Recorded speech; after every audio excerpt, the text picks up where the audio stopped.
Hello and welcome to Perspectivas Latinas, a community service of CAN TV. I'm your host, Juan Carlos Hernández. Since the first war in Iraq, there has been a constant call to support our veterans as they face physical or mental trauma and other serious issues. Some are simply dealing with the difficulty of adjusting to being back home. This August 12th, the I Say Foundation, together with the City of Chicago and the State of Illinois and other organizations, will hold the Illinois Warrior Summit at Soldier Field. The idea is to celebrate servicemen and women, but also offer them a step forward in creating a new life. And here to talk about the summit, we have James Flagg, the president of Support All Veterans Equally, and Rodolfo Ceja, a volunteer with the organization. Welcome to both of you. Thanks for having us.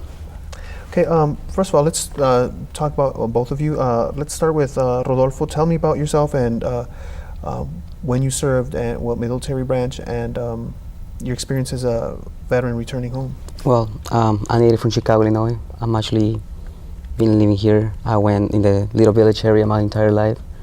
I joined the Marine Corps when I was 18, right after high school. I did 2 tours to Iraq, 14 months each, so about 28 months. I was in Iraq, Fallujah, Baghdad, and Ramadi. And when I got back home, I got a good transition to go back to the civilian role and get all of my paperwork done, everything through school, because I actually had someone that was there. They knew how to do all the paperwork and everything, and she had been through the same process before as well. So it was something that it was an easier transition for you, despite all being in combat. It was an easy transition for me since before I got out of the service. I took care of everything. I did all the jobs that I needed to do. I went to see the doctors and everything. I talked about everything that I had going on in my life. So by the time I got here, it was already out. Okay, so a good support system. The support system. James, tell me about your experience in the military. It's a little bit different from Rodolfo. I'm James Flagg, Army veteran. Started off in field artillery, did a little infantry work. I actually signed up for the Illinois National Guard on 52nd and Cottage Grove here in Chicago, August 31st, 2001, a few days before 9/11. Wow. I was in the military for a total of 8 years, split between the Illinois National Guard, the U.S. Army active duty units, and my Illinois National Guard Reserve unit. And my job, as I mentioned, was field artillery and infantry, but I also had a chance to work in the strategic planning shop. At the end of my 6.5 years before my inactive reserve time, I was, completely ready to get out of the military, to be honest. And unlike Rodolfo, I don't know if it was just the quality of my transition program or if I was just in such a rush to get back home to my family and friends, but my transition as far as connecting with benefits and resources was a little bit difficult because I did not have that strong military support system, exiting out of the military. But unlike many of our transitioning veterans, I had a strong family support system, which was, very welcoming and very assisting when I was making that transition back from active duty. So despite maybe your rush or whatever lack there was, your family filled in? Yes, sir. Yes, sir. So tell me about what you're doing now that you've transitioned back into civilian life. And well, the first step, like many veterans, if there is no ample employment available, the best way to receive any type of support is to go to school to take advantage of your post 9/11 GI Bill benefits or whatever education benefits that you were afforded through the military. So I came back home, I finished up my associate's degree, ended up completing my bachelor's degree, and while a student in my undergrad, I formed a student veterans group with a few of my other classmates and military comrades, and we began working within the UIC community, my University of Illinois Chicago community, doing veterans outreach, connecting with the Department of Veterans Affairs, and that ended up transitioning into almost a full-blown idea of supporting military veterans upon their transition. So with that, we, in my senior year, actually 3 weeks before I graduated college, we hosted the first annual Illinois Warrior Summit back in March of 2010, where we did something never heard of before, where we combined a benefit fair, VA, Department of Veterans Affairs resource fair, and education fair under one roof. Okay, we'll come back to that in a bit, but I want to hear a little bit from Rodolfo. How did After your transition back into civilian life, now what are you doing, and how Well, did you get to this point? I did 6 years of active duty. After that, I went back and did 2 more in the reservists. Then I actually came back, went to the community college, Richard Daley, and then I transferred over to Robert Morris University. The reason why I got a good transition for me from school to school, it was because of him. He's actually a military rep there, so he actually helped me through the whole process and everything. For me Robert Morris? Robert Morris. Yes, sir. For me to get all my benefits and everything. I've been in Robert Morris for about a year. I got my bachelor's and I'm currently working my master's. And the great support that I got pretty much from Robert Morris was because of him, because he knew everything that was going on and the type of things they were able to get. Okay, wow. Now let's return to the Illinois Warrior Summit, and it's kind of a two-event summit, right? It's a welcome home celebration and a summit, right? Yes, yes, and no. It's actually 3 components. 3 components. Okay. We have the Warrior Summit component, which is anything but the VA services, which is the welcome home component. So the welcome home celebration is controlled by the Department of Veterans Affairs. Okay. So it's the Illinois Warrior Summit welcome home celebration, and the 3rd component is the Valor Games Midwest, Okay. which is a sporting event competition for ill, wounded, and injured military veterans. Okay. Well, tell me about the summit and the celebration. What's going to be happening at the summit? Who's organizing it? And tell me that. Well, the Welcome Home celebration is actually mandated everywhere that there's a VA facility in the United States, and what that is exactly what the title speaks to: welcoming home all returning veterans from active duty, and helping them with that transition back into civilian society. The Welcome Home celebration assists with connecting the veterans not only with VA support, but different organizations, nonprofit organizations that offer other community resources.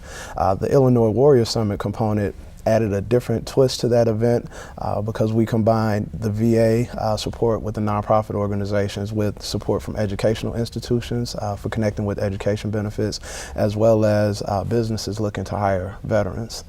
Over the past 3 years that we've been working on this concept, it has expanded from benefits, education, and employment to now housing, legal, Wow. disability services, mental health and emotional health or suicide prevention, child and family services, as well as religious and faith-based services. So it's actually a all-encompassing offering of information. Yes, sir. Wow. And it's I know the term's been used over and over again, but it is a one-stop shop type of concept. Holistic, maybe? Holistic, all comprehensive, as you said, where a veteran doesn't have to go to different housing agencies or different businesses looking to hire vets. Instead, we bring the businesses to include the VA services out of their facilities, and they connect with the veterans right there on the spot, making that transition a little bit smoother. Okay, Rodolfo, tell me how you became part of this summit and why you're part of it. Oh, I became part of the summit, talking to him, obviously. We were talking about it. And I know a lot of veterans that didn't get a transition that I got, like me, so I wanted to help them out as well. That's when I got involved. I started talking to him about it. We started talking about iSafe first. I found out what iSafe was. I volunteered for iSafe. And then we came out with the Warrior Summit was coming up, so we started to volunteer for the Warrior Summit to get everything ready. Like you say, it's an all-stop shop from employment all the way to the benefits and everything in between. So we decided to put it together so these veterans, they don't have a chance to get a good transition like I did. They could get a good transition. We're trying to also help all these people that are outside, they're all these homeless veterans, for them to get a housing and hopefully a good job as well. Okay, touching on what you're saying about homeless veterans, besides that issue, what are some of the greatest issues that veterans face? Any one of you can Well, other than the PTSD, post-traumatic stress, is a big issue. And I guess we as a community, we need to learn how to deal with these issues. Just because they can't go crazy, they're not going crazy. They're actually going through a moment, something they saw that was kind of painful for them and everything. So we as a community, we need to learn what's PTSD and how we could help them to integrate back to the community. That's a big issue. And talking about VA, all the benefits being right now pushed back because of the sequestration. So that's another big issue, that these veterans are getting their benefits held back because of all of this, and meanwhile they're suffering. Okay. What are PTSD is one of the issues which ties into a high suicide rate, Yes, correct? sir. Yes, sir. And as Rodolfo mentioned, PTSD is a huge trigger for a lot of the troubles that veterans have transitioning.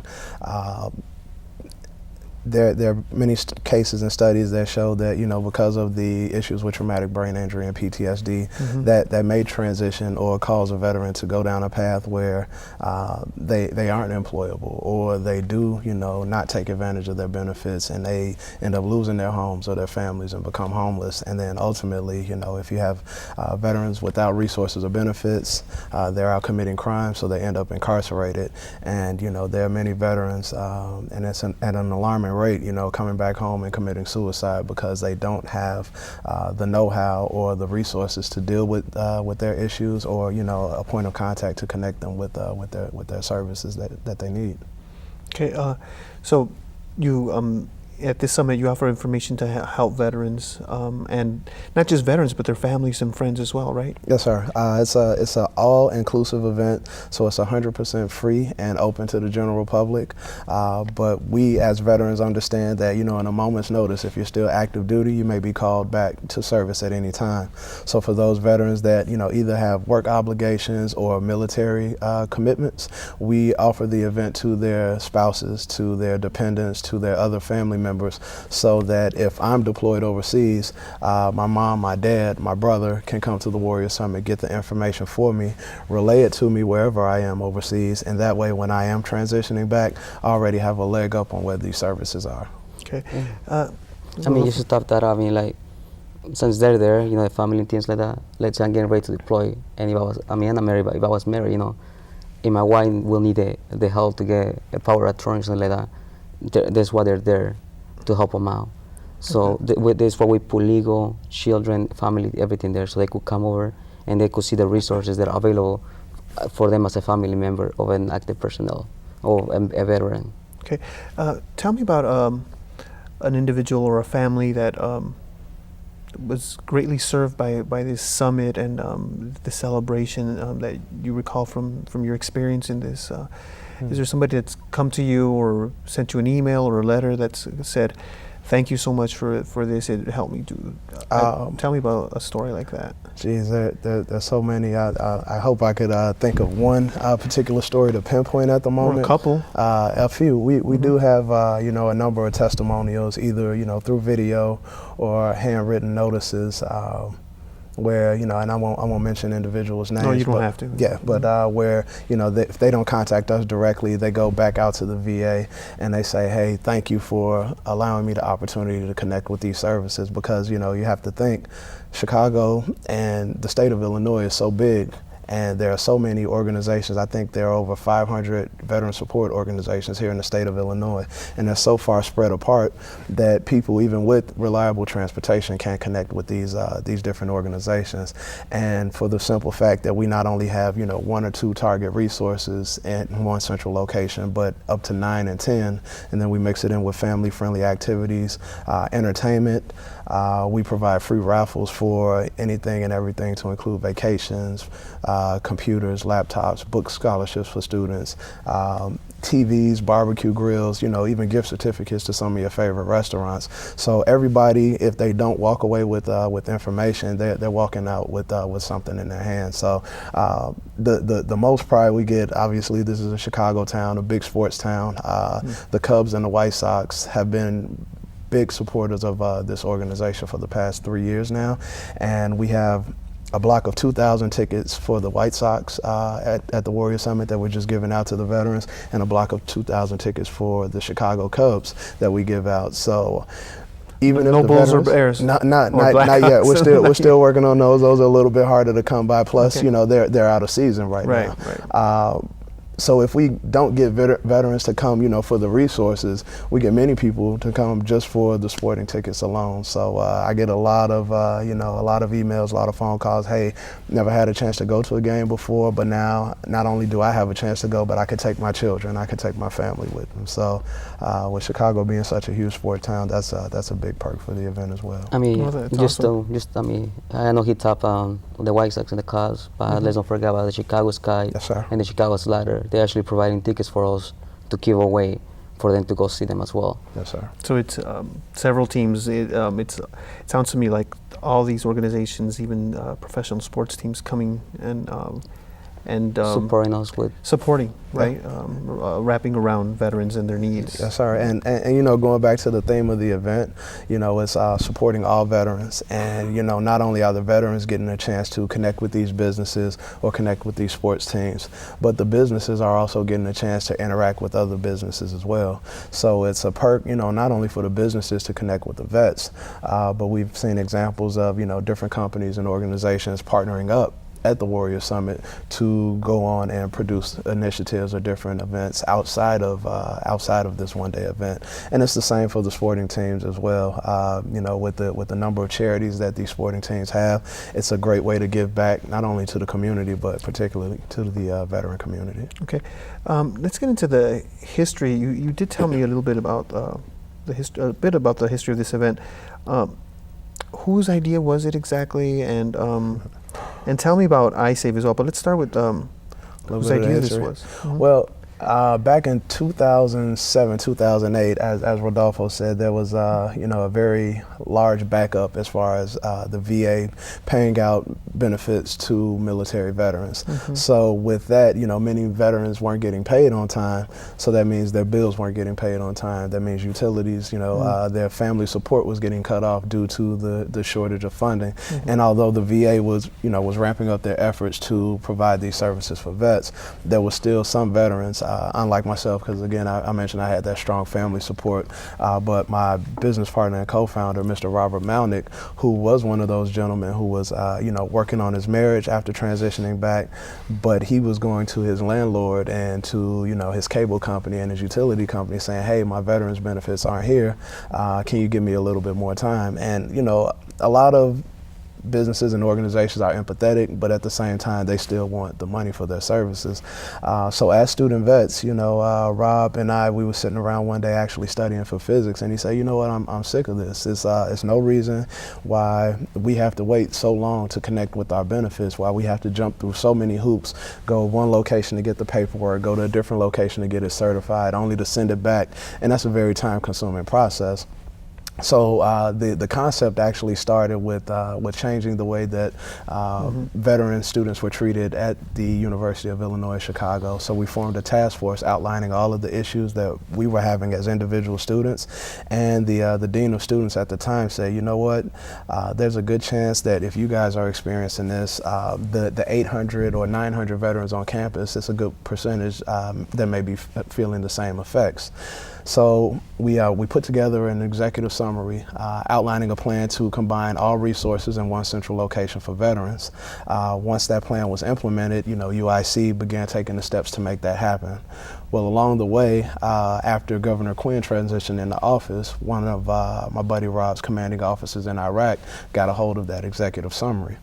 That executive summary was actually put into state legislation in March of 2008, and it was called the Veterans Higher Education Bill of Illinois, which mandates that all public institutions in the state have one central location for all veterans resources. So you're starting to see the recurring theme. So we took that idea and that concept, and as a matter of fact, this was right around the time we began, you know, hosting our own show here at CAN TV, and we were meeting great organizations, great nonprofit organizations and businesses that supported vets, and we were volunteering for the Welcome Home celebration with the Department of Veterans Affairs, and we approached the VA and said, hey, you know, CAN TV has given us an outlet to connect with these veterans organizations. How about we make this event more impactful and not only just do VA services and a few nonprofits, but make it all encompassing to the community. And luckily for us, the VA, you know, they said, hey, what do we have to lose? It's only going to help us increase our outreach, and that partnership was formed. Well, lo and behold, back then I had no idea, but nothing like this had ever been done before. Wow. And not only did we increase the visibility of the event, but we increased the attendance so much that myself and my buddy Rob were flown out to DC on behalf of Student Veterans America, and we were honored with the Presidential Award for Voluntary Excellence.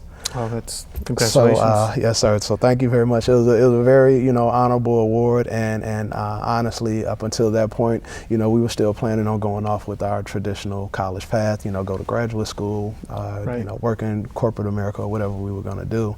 But at that point, once we came back to Chicago from D.C., there were a lot more people that, had a vested interest in what we were doing. And, I decided to forego my college plans for graduate school. Rob dropped out of his master's program, and we began, taking the steps to incorporate iSave and working on this full time. And since then, it's only gained momentum. More supporters brings, more attention, and now we finally have people like Rodolfo and other team members or staff members who can assist with, the day-to-day operations to keep this thing going. Okay. Well, tell me about how are the day-to-day operations for this event, and Rodolfo, and also tell me about some of the highlights that people should look for if they're thinking about going with a family member or if they're just curious about supporting veterans more deeply. Tell me about Well, at the everyday ones, we're a non-profit, so we're self-funded pretty much. So in order to do this event, we had to raise money. So the everyday operations pretty much, I help Rob raise money. That's what we've been doing. We've been trying to raise money, and we got some great sponsors out there. So they've been giving us money, and we're almost at the point that we have enough money for the event to happen. On top of that, I help Rob with employers. So I'm responsible for calling organizations to see they want to hire veterans.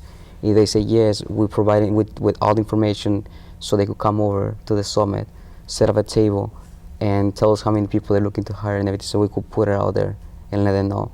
Like, say, for example, you're interested in working for Walmart.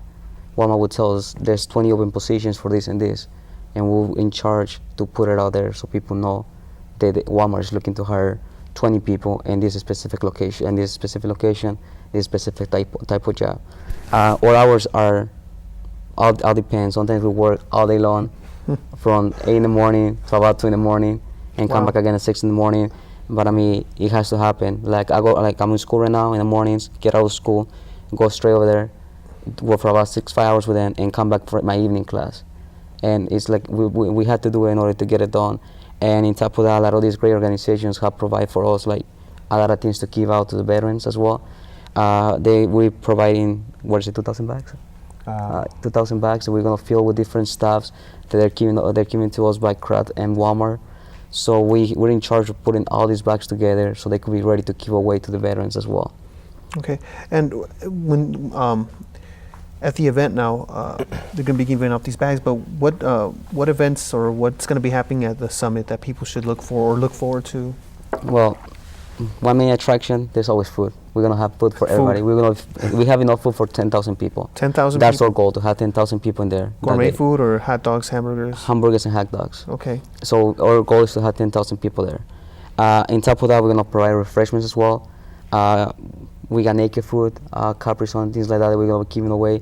Like he said, he talked about the raffles. We're going to raffle in gift cards, TVs, different things that a lot of the sponsors are giving to us. Wow. And we're gonna give them back to the veterans so they could take something back.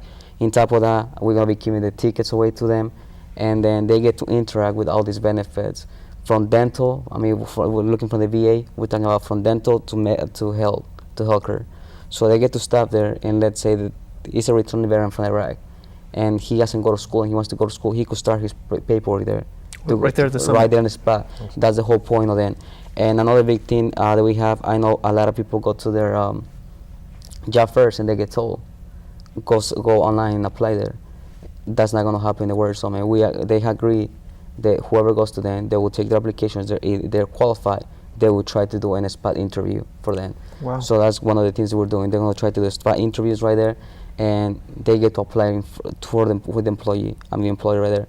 They don't have to go back online and do it later.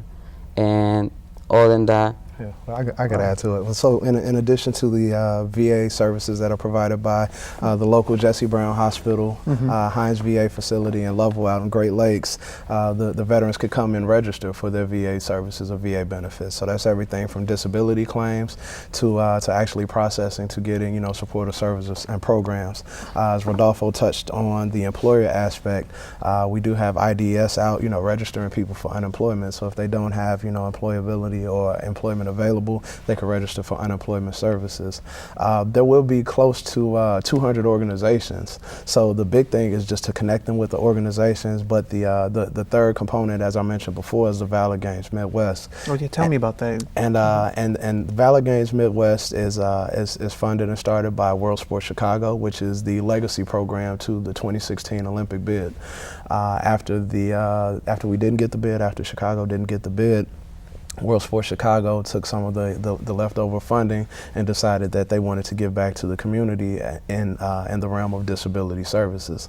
So what World Sports Chicago is doing in conjunction with the U.S. Olympic and Paralympic Commission is flying in 200 ill, wounded, and injured athletes from predominantly the Midwest region, but all over the country, and they're participating in a number of different Paralympic events. Wow. From cycling to shot put to discus throw to archery to powerlifting to rowing, and it's a very spirit building. It's a competitive event to get the veterans who may not want to just attend another job fair or another housing fair, but is really looking for an opportunity to get out of the house, be competitive again and engage with some of their other peers. This sporting event competition helps them do that, and actually by them being in conjunction with the Paralympics, they're working with those particular entities to prepare some of these injured veterans for the Paralympic bids that take place overseas or in different countries throughout the world. Okay, awesome. We're getting close to running out of time here. What do you recommend for veterans who might not be able to make it to the summit? How can they follow up those that do go, or maybe go a little late, or those that can't make it at all? The best bet, obviously we're in a technology age where the internet is dominating everything. So the veterans can go to IllinoisWarriorSummit.com online, and all of the organizations from the VA to the different nonprofits to the educational institutions will be listed on that website with hyperlinks to their respective business websites. So that's one great way to connect with the services. The second best way, I would say, connect with your local VA Vet Center or go to the Department of Veterans Affairs. By us working so closely with them, the VA has access to connecting these veterans with different services as the veteran requires them. So the best bet, if they don't have friends that are attending that could bring the information back to them, predominantly the website or the VA services, and if not, I'm more than willing to extend myself to connect with anybody that can't make it. Well, thank you so much for joining us and sharing this information with here with our audience. James. Thank you very much, sir, for having us. Rodolfo. Appreciate that. Thank you, sir. Perspectivas Latinas is a community service of CAN TV. If your nonprofit organization would like to work with CAN TV, call 312-738-1400 and ask for nonprofit services. Tune into Perspectivas Latinas for local issues and concerns every Thursday at 8:30 p.m. on CAN TV 21. I'm Juan Carlos Hernández. Thank you for joining us.